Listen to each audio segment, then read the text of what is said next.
빌레몬서는 성경에서 가장 짧은 성경 중에 하나지요. 딱 한 장 있죠. 유다서도 딱 한 장 있죠. 유다서도 한 장 있고 빌레몬서도 딱 한 장밖에 없는데, 이 빌레몬서는 한 장밖에 없어도 유다서는 영적인 세계를 말하고 있다 그러면, 그러니까 그 천상의 세계를 이야기하고 있지요. 유다서는 천사들이 어떻게 타락을 했는가 이런 것들을 기록한 것이 유다서인데, 그리고 마귀가 무엇을 하고 있는가, 어떻게 마귀가 되는가, 그런 것들을 기록하는 것이 유다서라면, 이 빌레몬서는 복음의 진수입니다. 복음의 진수. 이 빌레몬서 한 장이지만요, 이 한 장에 모든 복음의 진수가 간이 다 있어요. 복음의 진수입니다. 복음의 진짜 깊이 있는 이 복음의 은혜를 기록한 것이 뭐냐, 이게 빌레몬서입니다. 빌레몬서는 간단한데 오늘은 그냥 간단히 서론만 하겠습니다. 이 빌레몬서는요, 바울이라는 사람과 누구요? 바울, 그리고 빌레몬이라는 바울의 제자입니다. 빌레몬의 제자. 빌레몬, 바울을 통하여 전도가 된 빌레몬이라는 사람과, 그리고 빌레몬의 종입니다. 종이었던 오네시모라는 사람이 있어요. 오네시모. 그래서 우리 지난번에 오셨던 박상구 목사님, 그 교도소 전도하시는 그 선교의 이름이 오네시모 선교입니다. 오네시모 선교. 그때 그 지존파 전도했다고 내가 그때 이야기했잖아요. 지존파 전도하신 그 목사님의 선교회가 오네시모 선교입니다. 교도소 선교한다고 해서 오네시모라고 그랬어요. 한번 따스가 바울, 빌레몬, 오네시모, 요 세 사람 이름만 들어도 대단합니다. 다른 게 물어보시면요, 이 빌레몬서 설교는 잘 안 하기 때문에 이게 세 가지로 이루어지는 것도 몰라. 빌레몬서는 복음의 주인인데, 요 세 가지 관계를 통해서 하나님과 예수님과 나와의 관계를 그대로 기록한 책이 뭐냐, 이게 빌레몬서지요. 하나님과, 따라서 하나님과 예수님과 나의 관계, 그대로 그거를 기록한 것이 바로 빌레몬서입니다.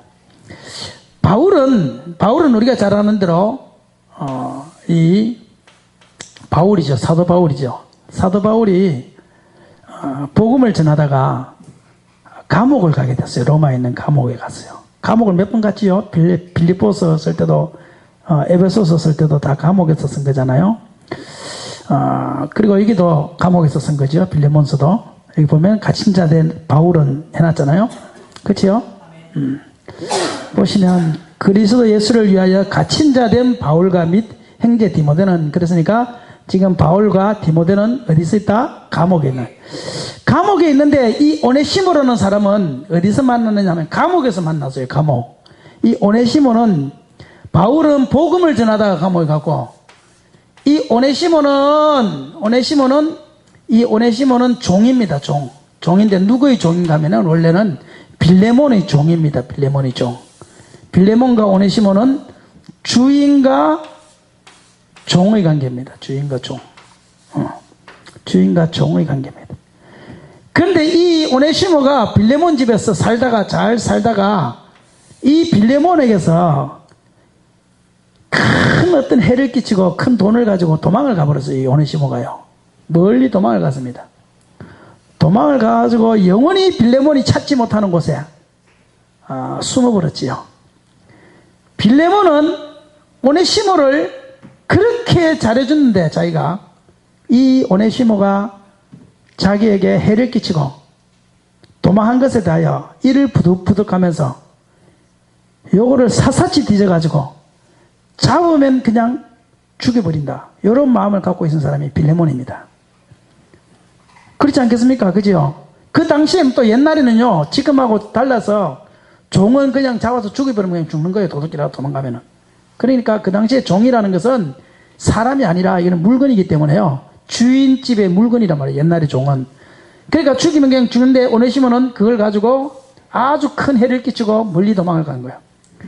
멀리 도망을 가서 그것 때문에 붙잡힌 것이 아니고 다른 것 때문에 붙잡혀가지고 이 로마 감옥에 있게 되었어요. 같이 바울과 같은 감옥에 들어가게 되었어요. 다른 것 때문에 붙잡혀요. 이것 때문에 붙잡혔으면 거의 사형이기 때문에 이것은 그것 때문에 붙잡혔다고는 볼 수 없고 다른 죄 때문에 붙잡혀서 이 로마까지 도망을 가가지고 로마 감옥에 갇히게 됐다 이 말이에요. 그런데 이 오네시모가 감옥에 갇혀서 누구와 한솥밥을 먹게 됐느냐? 바울과 한솥밥.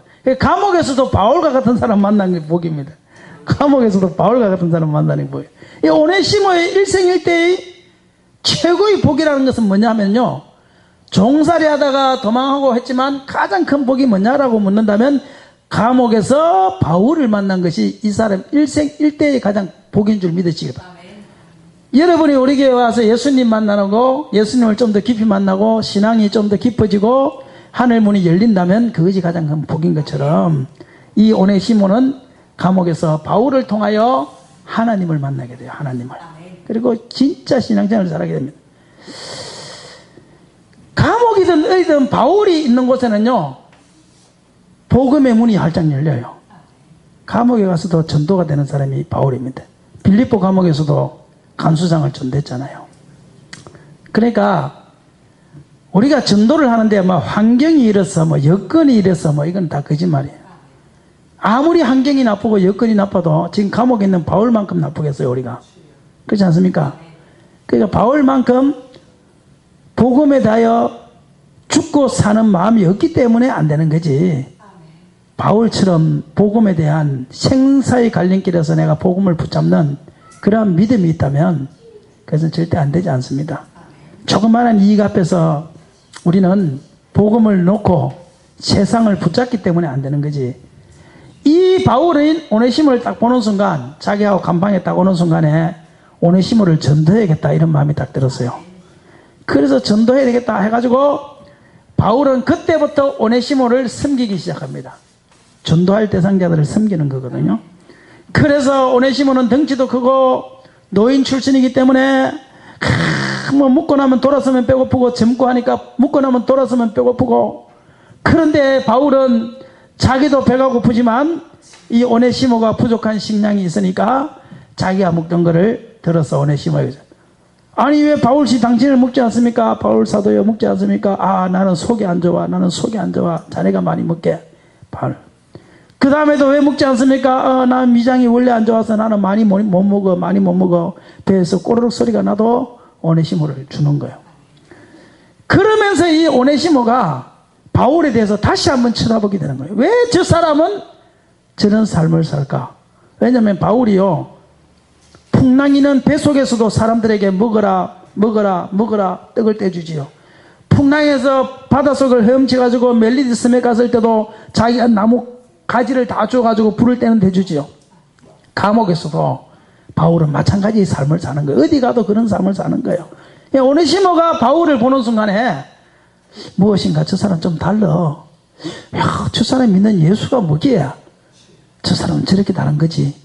이런 마음을 오네시모가 갖게 된 거예요. 그리고 바울을 통하여 오네시모가 예수를 믿는데, 바울에게는 복음의 진수가 있었어요. 복음이라는 것이죠. 복음이 뭐냐 그러면 목사님 복음이 뭐예요? 도대체 맨날 복음과 다른 복음으로 뭐 이렇게 이야기를 듣는데, 복음이 뭐예요? 교회 다니는 사람이 복음이 몰라요. 복음이라는 것은 간단하지요. 예수님께서 나를 위하여 십자가에 달려 죽으시고 그분이 부활하심으로 내가 죄사함 받았다. 이게 복음 아닙니까? 간단히 말하면. 근데 이렇게 말하면 너무 간단하지요. 그죠? 너무 간단하기 때문에 사람들이 믿지를 않는데, 조금 더 길게 말하면 복음이 뭐냐면, 복음은 사도신경입니다. 사도신경이 바로 7가지 복음의 진수가 적혀있는 거예요.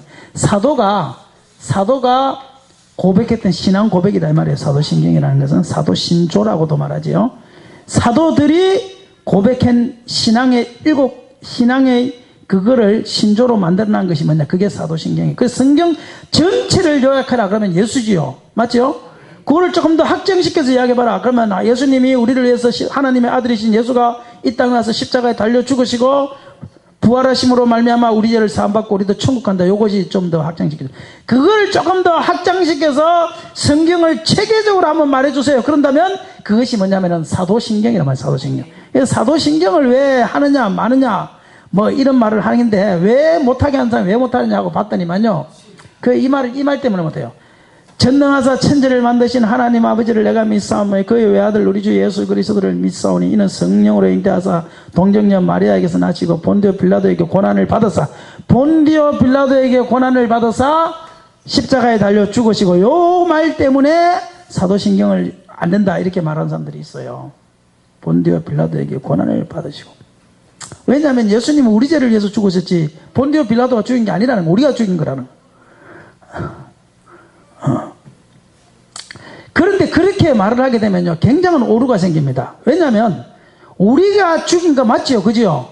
첫 번째는 본디오가 죽였고 두 번째는 우리가 죽인 게 맞지만 우리가 죽였다 그러면요 우리가 그 시절에 있었나요?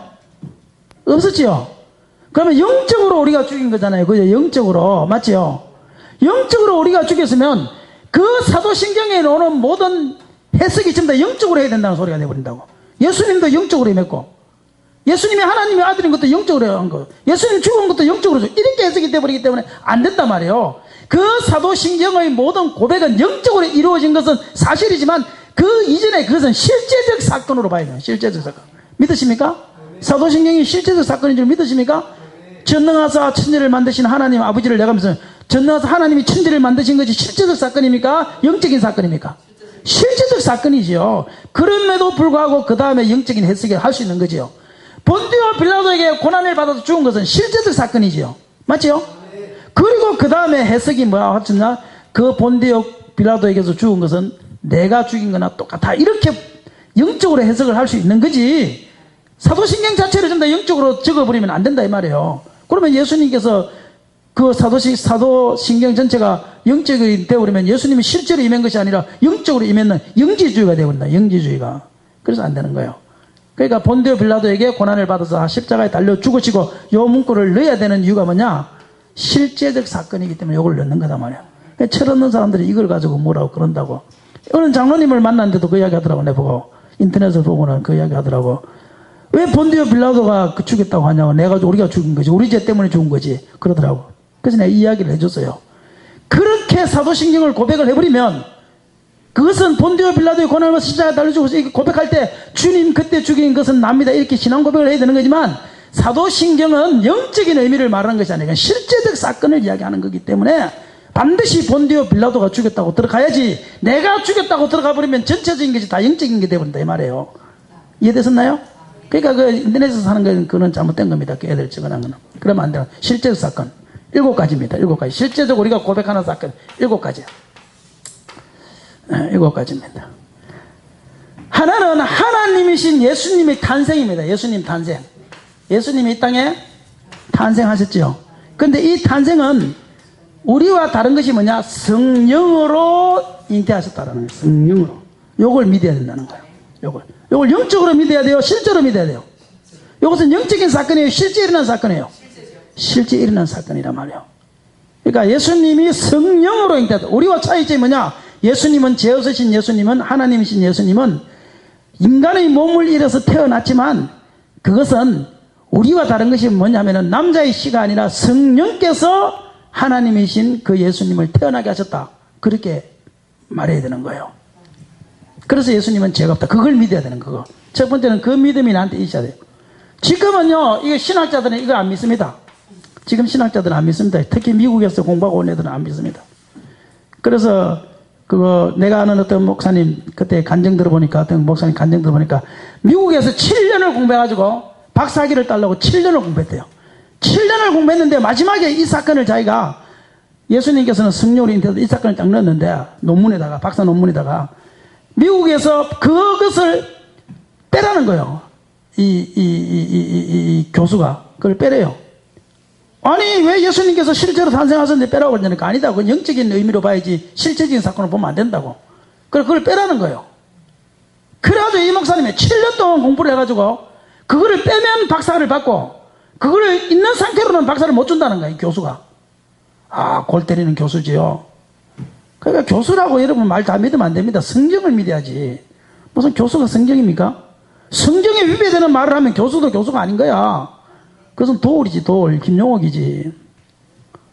그래서 이 목사님이 갈등하고 기도하다가 7년 동안 공부했던 그 모든 것을 포기하고 예수님은 성령으로 탕태해가지고 집어치우고 한국에 와서 개척해가지고 개척교회를 시작하신 목사님이 계셔요.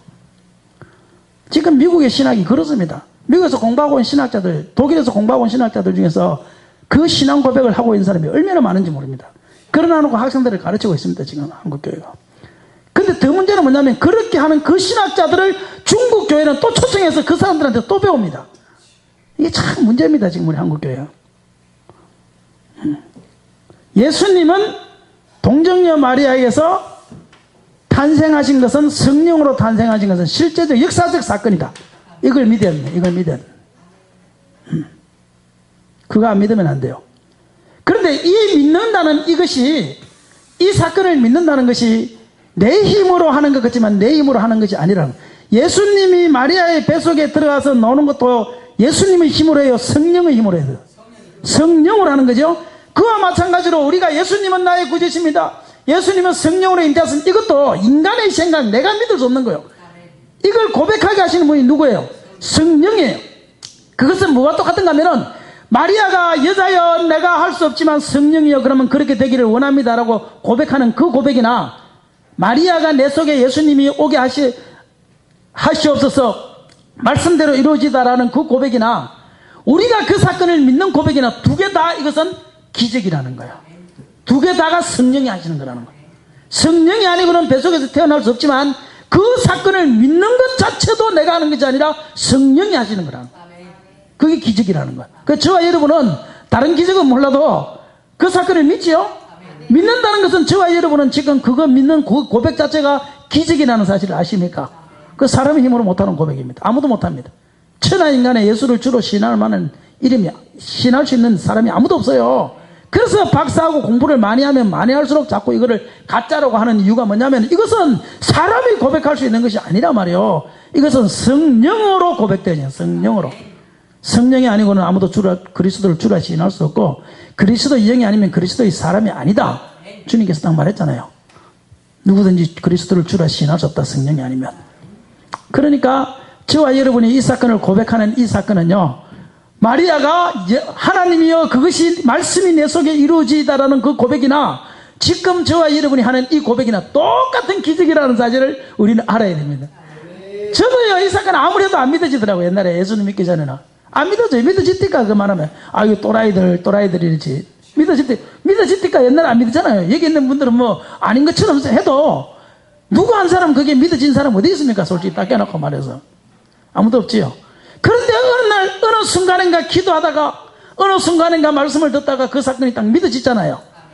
그것이 바로 누구 하신 일이에요? 성령이 하신 거란 말이에요. 성령이. 그러니까 예수님께서는, 예수님의 탄생은 인간의 탄생과 다르다. 그분의 탄생은 성령으로 잉태하셨다. 이걸 믿는 것도 성령으로 하신단 말이에요. 그걸 고백하는 것도 성령으로 하신단 말이에요. 요 믿음의 고백, 요걸 복음의 진수인데, 요게 복음의 진수 중에 첫 번째인데, 요 고백이 우리는 확실해야 됩니다. 요 고백이 확실하지 않는 사람이 목사가 되고, 요 고백이 확실하지 않는 사람이 신학생이 되고, 신학교 교수가 되고, 그래서 목사라고 다 똑같은 목사가 아니라고 내가 맨날 하잖아요. 여러분들 목사님이다 그러면 그냥 바깥으로는 그러신가 하지만, 그 사람 속에 이 복음의 7가지가 없으면 그것은 사기꾼이지 목사가 아니란 말이에요. 아무리 신학자라도. 그걸 진을 믿지 않으면서 성도들한테 말하고 있으면 그게 사기지 뭡니까? 그렇지 않습니까? 나는 믿어요, 그 사건을. 그래서 난 사기치는 게 아닙니다. 내가 믿는 거를 말하기 때문에. 그러나 수도 없는 목사님이나 신학자들이 믿지도 않으면서 강대상에 서가지고 성도들한테 말하는 그런 엉터리와 같은 지금은 이런 목사들이 얼마나 많은지 몰라요, 신학자들이. 그러면 이 사건, 첫 번째 열쇠인 이 사건도 안 믿는 사람이 다른 성경은 뭐를 믿는다는 거야, 너는 그러면? 아무것도 못 믿지. 그러니까 본디오 빌라도에게서가 아니라 우리가 죽였다 이렇게 해야 된다. 다 영적으로 해석하려고 그러는 거야. 다 영적으로. 육적으로 해석하는 게 아니고 실제적 사건으로 해석하는 것이 아니고 전부 다 그냥 영적인 사건으로 그냥 갖다 붙이려고 그냥. 그래서 자기가 안 믿는 것에 대해서 합리화시키려고 그러는 거예요. 합리화시키려고. 우리는 절대 그러면 안 되는 거예요. 역사적 사건으로 믿어야 돼요. 역사적. 그 믿는 것이 성령이야. 그 믿는 것이. 에바다 한번 합시다. 에바다. 오늘 간단하게 끝나려고 그랬더만 왜 이렇게 자, 오늘 기도를 조금만 합시다.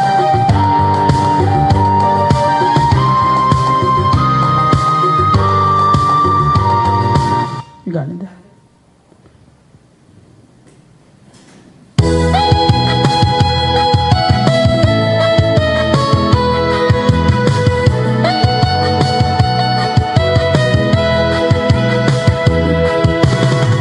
어두워진 세상 길을 주님 없이 걸어가다 나의 영혼 어두워졌네.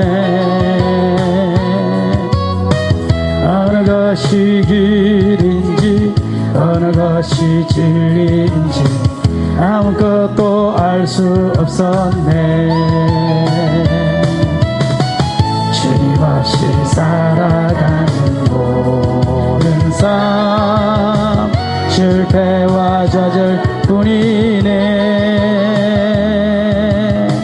사랑하는 나의 주님 내 영혼 눈을 뜨게 하소서. 열려라 에바다 열려라 눈을 뜨게 하소서. 죄악으로 어두워진 나의 영혼을 나의 눈을 뜨게 하소서. 아무것도 알 수 없고 아무것도 볼 수 없고 아무것도 들을 수 없네. 세상에서 방황하며 이리저리 헤매일 때 사랑하는 주님 만났네. 어두웠던 나의 눈이 열리고 막혔던 귀가 열리네. 답답했던 나의 마음 열리고 나의 영혼 살리네. 열려라 에바다 열려라 눈을 뜨게 하소서. 죄악으로 어두워진 나의 영혼을 나의 눈을 뜨게 하소서. 열려라 에바다 열려라 아멘 눈을 뜨게 하소서. 죄악으로 어두워진 나의 영혼을 나의 눈을 뜨게 하소. 열려라 에바다 열려라 에바다 열려라 눈을 뜨게 하소서. 죄악으로 어두워진 나의 영혼을 나의 눈을 뜨게 하소서. 어두워진 한번답니다. 어두워진 세상 길을 주님 없이 걸어가다 나의 영혼 어두워졌네. 어느 것이 길인지 어느 것이 진리인지 아무것도 알 수 없었네. 주님 없이 살아가는 모든 삶 실패와 좌절뿐이네.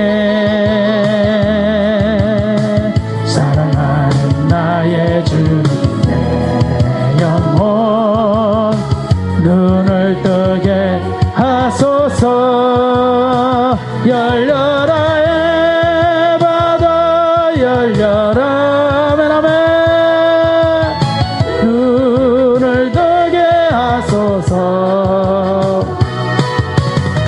죄악으로 어두워 어두워진 나의 영혼이 나의 눈을 뜨게 하소서. 아무것도 알 수 없고 아무것도 알 수 없고 아무것도 볼 수 없고 아무것도 들을 수 없네. 세상에서 방황하며 이리저리 헤매일 때 사랑하는 주님 만났네. 어두웠던 나의 눈이 열리고 막혔던 귀가 열리네. 답답했던 나의 마음 열리고 나의 영혼 살리네. 열려라 바다 열려라 눈을 뜨게 하소서. 죄악으로 어두워진 나의 영혼 나의 눈을 뜨게 하소서. 아멘. 할렐루야. 예수님이 성령으로 탄생하신 것을 믿으십니까? 이거 첫 번째 게 안 믿으시면 나머지는 다 안 믿어지기 때문에 나가봐야 소용없는 거예요. 그건 지적으로만 하는 거지. 첫 번째 예수님이 성령으로 탄생하셨다. 그 사실이 믿어져야만이 성령이 내 속에 계신 거란 말이에요. 내 속에서 성령을 그걸 믿게 만들어주는 거란 말이에요. 첫 번째 게 안 믿어지는 것은 성령이 이미 그 사람 속에 없는데 다른 걸 아무리 가르쳐봐야 지식만 나가는 거지 그것이 무슨 그 사람한테 신앙성장이 있겠냐 이 말이에요. 기본적으로 우리는 이 성령이 우리를 밀어서 그것을 하나님의 아들 예수를 믿게 만드는 거란 말이에요. 내가 하는 거 아니에요. 내가 하는 거 아니에요. 믿음 딱 떨어져 봐요. 그러면 어느 날 누워가지고요 성령이 나를 딱 떠나가 버리면 어느 날 딱 누워가지고 아이 그게 진짜 사실이냐 그지만 이렇게 생각한다니까. 그런데 한 번도 그 생각이 안 들어요. 희한하지. 예수 믿고 나서 제가 한 번도 그런 생각이 안 들어요. 당연히 예수는 성령으로 잉태하셨다 말해야겠어요. 그렇게 드는 것은 뭐냐면 성령이 내 속에 계시기 때문에 그렇단 말이에요. 어느 날 성령이 내 속에서 떠나가 버리면 그게 도저히 안 믿어진다니까. 어이구 설마 그렇겠냐. 어떻게 사람이 그럴 수가 있냐. 이렇게 된다니까 사람이. 그게 다 그것이 입술로 고백되어진다는 것은 여러분 속에 성령이 그것을 믿게 만들고 있다는 거예요. 성령이 마리아의 뱃속에서 태어나게 만들었던 것처럼 동일한 성령의 역사가 오늘 저와 여러분이 그 시대에 일어났던 그 사건을 믿고 입술로 고백하게 만드는 거란 말이에요. 성령이 우리 속에 계신 거예요. 그래 감사하지요. 그 고백을 하는 이상 우리는 성령이 떠나가지 않았다는 것을 알아야 돼요. 일단은 나중에 이제 성령 부분에서는 조금 더 깊은 것은 하겠지만 일단은 첫 번째의 단추는 그겁니다. 첫 번째의 단추. 절대 이게 흔들리면 안 됩니다. 그게 첫 번째 단추가 잘못되면 두 번째부터 단추가 어떻게 돼요? 다 삐뚤어지죠. 한번 생각해봐요. 이렇게 해서 첫 번째 단추를 여기다가 해야지. 이렇게 하면 두 번째, 세 번째, 네 번째가 다 삐뚤어지지 당연히. 첫 번째 단추가 여기서 벌써 삐뚤어지면 이걸 영적으로 해석해버리면 다른 것도 다 영적으로 삐뚤하게 해석할 수밖에 없는 거지. 이 사건이 딱 믿어져야 돼. 믿어져야 돼. 우리는 그 사건을 믿는 것 자체가 복인 줄 믿으시기를 바랍니다. 그 사건을 고백하는 것 자체가 성령의 작용이 있다는 사실을 믿으시기를 바랍니다. 그래서 우리는 복받은 사람이에요. 우리 앞뒤로 인사드렸습니다. 복받았습니다. 천사가 나타나서 마리아에게 복받은 여자여 말하잖아요. 복받은 여자여. 그것은 잉태된 마리아도 복이 있는 거. 그 사건을 믿는 우리도 똑같은 성령이기 때문에 복받은 거란 말이에요. 이 사건을 고백하는 것이 얼마나 큰 복인지는 나중에요 죽고 나서 천국 가면 알아요. 천국 가면 이 사건이 얼마나 큰 복받은 사건인 것은 죽고 나는 그 순간 생과 사의 갈림길에 딱 선 그 순간 그때 바로 아하 내가 그때 복받은 거구나. 그때 가야 딱 바로 알아. 이게 다 복이라는 사실을 믿으시기를 바랍니다. 자, 기도합니다. 제가 한번 기도하고 마치도록 하겠습니다. 하나님 아버지 감사합니다. 우리가 복음의 핵심